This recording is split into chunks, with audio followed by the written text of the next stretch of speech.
mean, there's a lot economically and there's a lot politically. And I think people are tending to play their cards a little close to the chest because, to quote the old Rumsfeld thing, there's a lot of known unknowns, and as we found out on Friday, there's a lot of unknown unknowns as well. And in that sort of environment, you tend not to get too far over your skis. I want to ask you about volatility. We've had incredibly low VIX for a while. The short volatility trades have done incredibly well.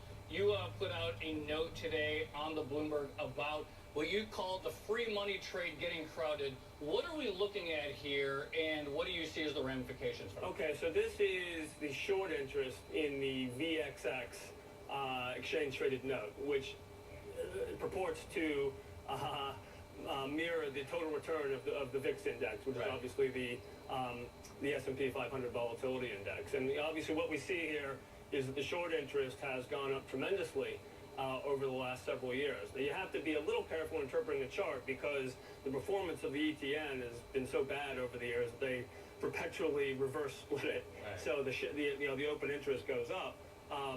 But the last one was 3 years ago. So this recent rise reflects a legitimate increase in short interest. There's a huge pile-in of people shorting, trying to short volatility. Right? Yeah. You also see it in the VIX futures, which you could say is, maybe more the playground of the professionals.